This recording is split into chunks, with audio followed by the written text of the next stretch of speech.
Do Jornal Público, este é o Soundbite. Ruben Martins. E neste Soundbite, a demissão da ministra Maria Lúcia Amaral, ministra da Administração Interna, e o homem que nunca diz que não ao seu país. Viva Ana Sá Lopes. Viva Ruben. E viva Helena Pereira. Olá, viva. É um som de Gouveia e Mel na entrevista ao Jornal da Noite na SIC, na noite desta terça-feira. O Governo tem, certamente, muita gente que está disponível. Mas Henrique Gouveia e Mel diria que sim?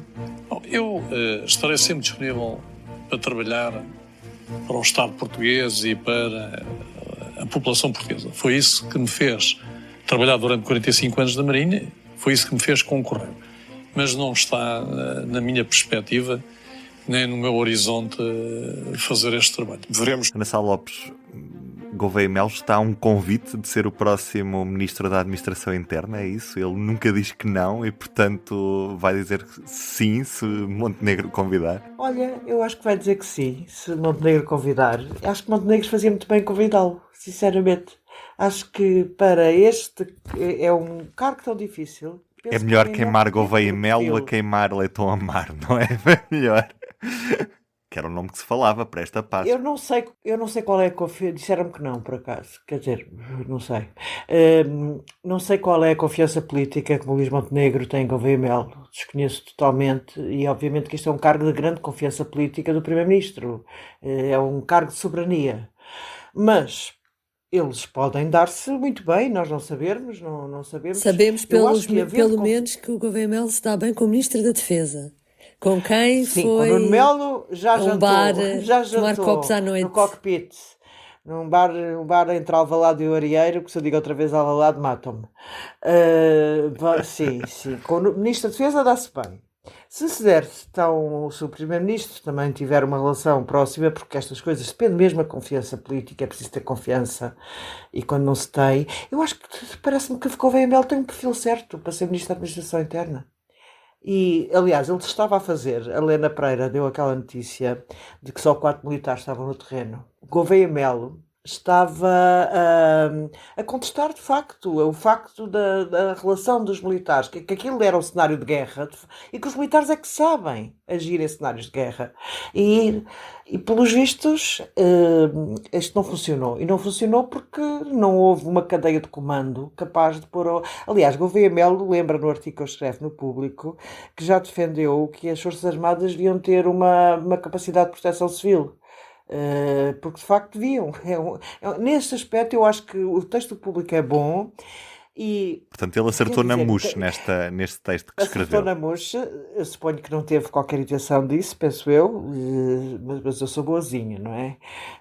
Olha, Ana, digamos que eu falei com isto, não preciso estar a esconder.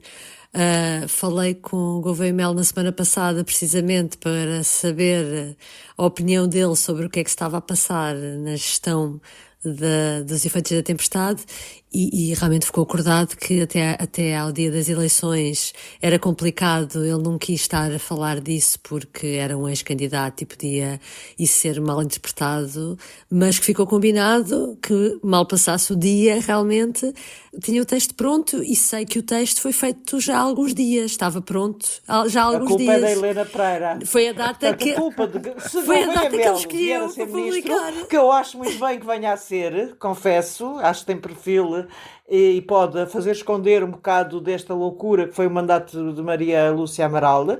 Acho que a culpa é da Helena Pereira. Foi ela que pediu a opinião, foi ela que quase, enfim, que o fez escrever aquele artigo. Vamos... A demissão da ministra, bem, já estamos tão à frente que já nem falamos da demissão da ministra.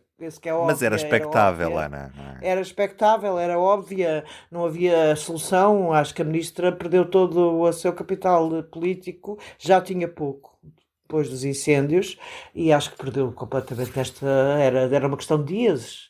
Aliás, esta história do Primeiro-Ministro ficar com o cargo de Ministro da Administração Interna, percebe-se que isto é uma solução temporária e que o Primeiro-Ministro deverá querer fazer uma remodelação mais alargada.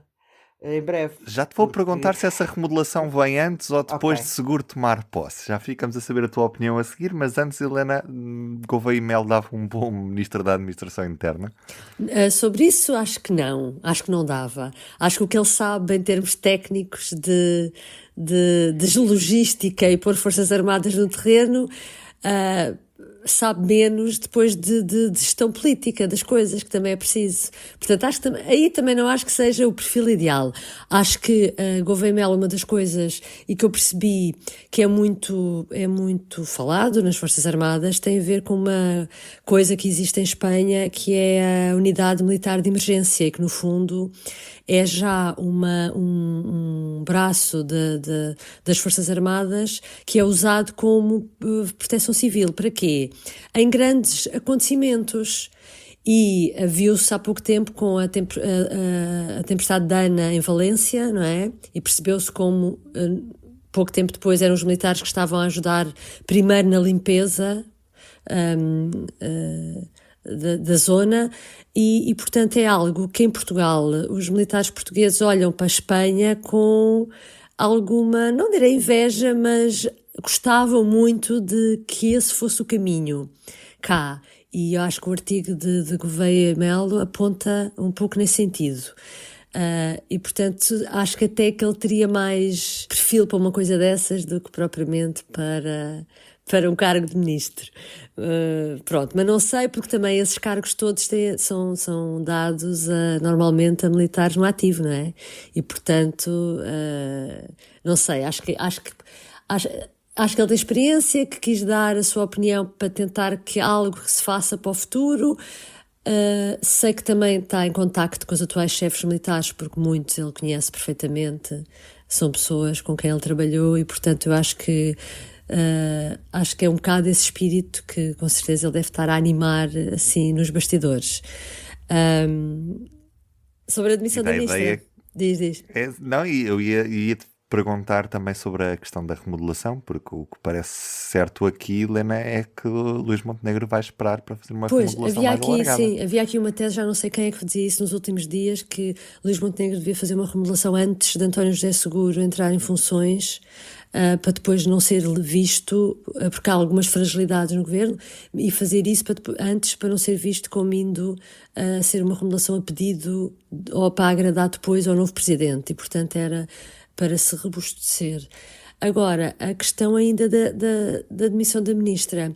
É impressionante como realmente parecia estar muito iminente, porque à medida que se ia falando com autarcas do PSD e com dirigentes do PSD, percebia-se que, apesar de Luís Montenegro ser assim muito controlador no aparelho e no governo, era fácil apanhar desabafos de figuras do PSD com responsabilidades, no fundo a queixar-se de Maria Lúcia Amaral. Já ninguém abertamente a defendia e, em boca pequena, criticava muito. O mal-estar, por exemplo, tinha a ver com a dificuldade de autarcas e outras pessoas falarem ou chegarem à fala com a ministra. O Rui Rocha, que é o secretário de Estado da Proteção Civil, que era presidente da Câmara de Ancião,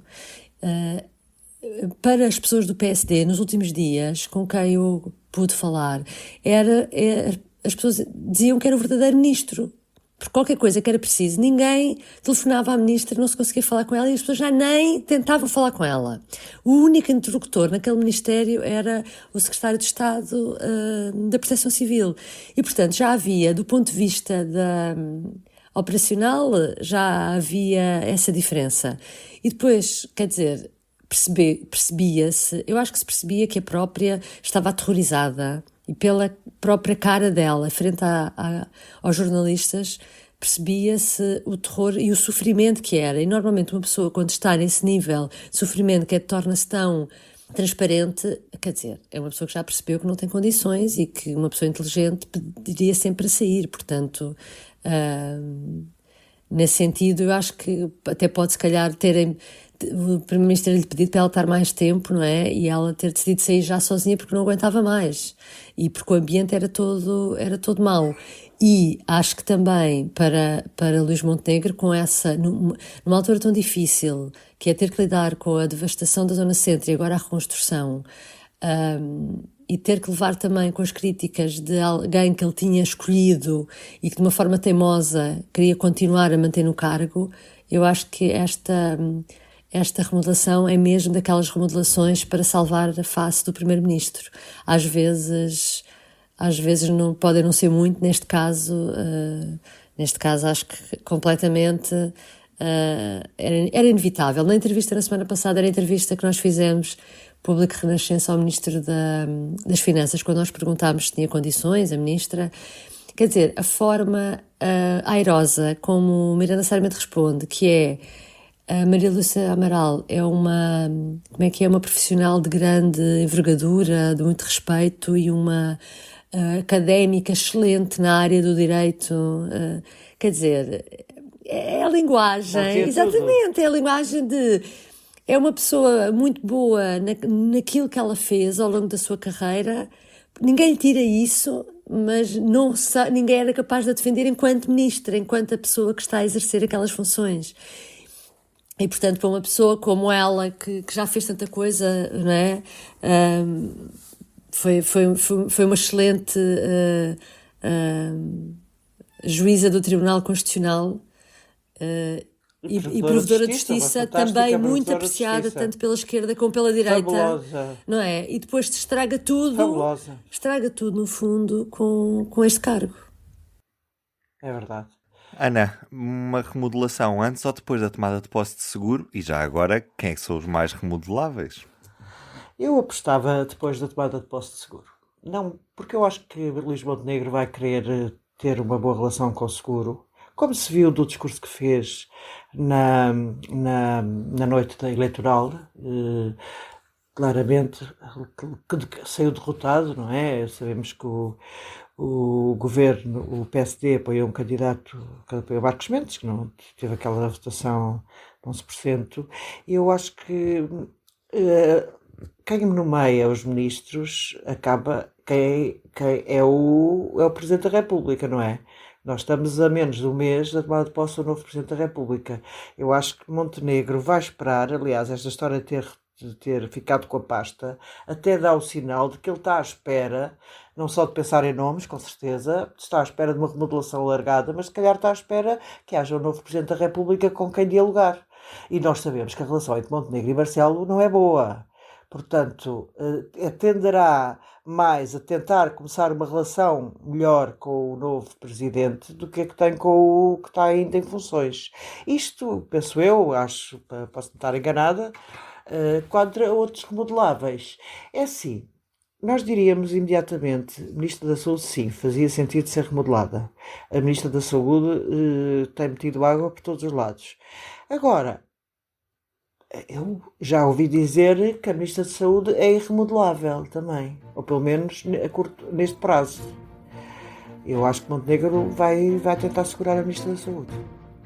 Cá estaremos para ver e para analisar. Eu acho só uma coisa, se não segurar a Ministra da Saúde é porque então quer dar mesmo um agradinho ao novo Presidente, que já se percebeu que vai chatear muito a mãe na saúde. Vamos ver o que é que ele prefere fazer. Cá estaremos no Soundbite. Um beijinho, até amanhã. Até amanhã, beijinho. O Soundbites é um programa de Ana Sá Lopes, Helena Pereira e Ruben Martins. A música original é de Ana Marques Maia. Siga o podcast na sua aplicação preferida para não perder os novos episódios. O público fica no ouvido.